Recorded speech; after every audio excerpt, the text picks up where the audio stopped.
the English squad, we can have a look at it. There's obviously so much power in the batting, but there's discussions about the Australian lineup and changes here, there and everywhere. It's hard in this part of the world to get a line of sight as to whether Wood and Archer are going to be right to go for that first test. We've seen very little of Mark Wood, I think, since February. He hasn't played competitive cricket at international level, and Jofra Archer's done well in white ball cricket.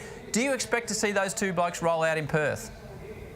Yeah, they will play. They're both fit. I mean, Mark Wood's obviously coming back from a bad injury. He's back bowling. They say he's bowling quickly. Jofra Archer bowled a couple of good spells in New Zealand, so I'm pretty sure they'll be penciled in for that first game. I'm not too sure England are going to play a spinner. With Ben Stokes coming back from an injury, it wouldn't surprise me at all if they went Gus Atkinson, Jofra Archer, Mark Wood, Josh Tongue and Ben Stokes as the fifth bowling seam option. And we saw last year in the India game that spin played a minimal part in Perth. And if you get down to the spinners in Perth, you're absolutely delighted. So I think England potentially will go with all the pace. Jofra Archer will be delighted with two left-handers at the top of the order. That's the one thing England will be happy with. They'll also be delighted that Mitchell Marsh isn't playing, because I know the England bowlers didn't fancy bowling to Mitchell Marsh, particularly in the form that he's been. You go back to that century that he got against England at Headingley when Mark Wood was bowling around 92, 93 miles an hour. So they'll be quite happy that Mitchell Marsh isn't playing. But look, they've just got to try and get everyone fit. And more importantly, you can mention Wood, you can mention Archer. We can talk about Gus Atkinson and Josh Tongue.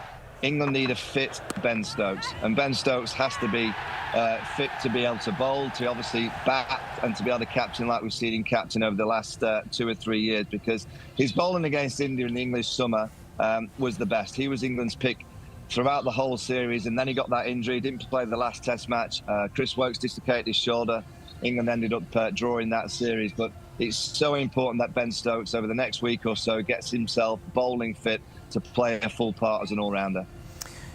We've also seen, probably the last couple of years, the pitches here in Australia have done a lot more. Favoured the bowlers. It's been tougher to make runs. What suits Australia as far as pitches go? There's opposing theories whether our bowlers rise more if it's a flat deck, or we produce the same type of wickets, as we saw England struggle in New Zealand in white ball cricket. Well, I think unlike a lot of countries, Australia, the curators prepare their own wickets, so I don't think there's a lot of direction from above. So if you were giving directions, if I was giving directions, I'd have lively pitches, you know, with a bit in it for the quick bowlers, because I mean England's style of batting is very much based around flatter tracks and playing their shots. So if the ball's doing a bit either up and down or sideways, it's much more difficult to be consistent, you know, when you're playing so many shots. So they're going to worry us with their aggressive nature. I think Brendan McCullum just recently came out and said, as a team unit, a batting unit, we're excellent on flat wickets, but we're vulnerable on anything that's doing a little bit. We've got to work harder and learn a way through those challenging times, as opposed to when it's a road. They're bullies when the conditions are right. They can absolutely decimate an attack. Vaughnie, we saw the last Ashes in your part of the world kick off with, I think it was Crawley, first ball, just punched Patrick Cummins, the skipper, through the covers. It was like, oh, right, this is what everyone's been talking about. What type of approach will England take with the bat, do you think, this summer, and what do they need to do to succeed? Oh, they'll be revved up, and Junior's absolutely right. If they get on a flat one, they'll hit Australia for 400 in a day. That's what they do. But if there's any kind of movement, I have concern. I saw that in the New Zealand series, and I know it's white ball cricket, but as soon as the ball is zipped around, England get a little bit confused. They have one player at number 4, and he's yet to get 100 in Australia, and he holds a huge key to this batting lineup. If Joe Root has a good series and the firecrackers, the Baz ballers can play around him, he's the one player that can read the situation. He can play the attritional innings, he can play the aggressive innings. He's going to be the absolute key for England, because the likes of Harry Brook, if you get Harry Brook out there early, you know, a flamboyant player, but if there's any lateral movement, like most players in the modern game, they're so accustomed to hitting the ball that if there's any lateral movement, they become a vulnerable object. And it's so important that Joe Root is really consistent for the England side.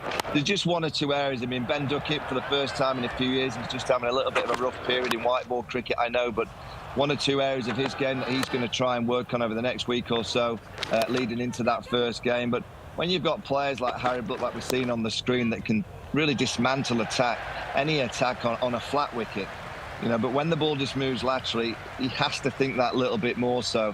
And I'm intrigued to see England play, because if they come out playing aggressively inside the first 20 overs, I've said it in an article and I keep saying it, I'll give England a clue. Josh Hazlewood won't miss his length. And if you keep throwing your hands at that length ball of Josh Hazlewood early, there's a chance that England will be 40, 50 for 5 on a regular basis. If they can play smart and see off that 20 overs of the Kookaburra ball. We saw a game last year at Brisbane where the first 30 overs did lots. Australia were batting. They scored at 3 runs an over, and then from 30 to 80, they scored, I think, 5.8 an over.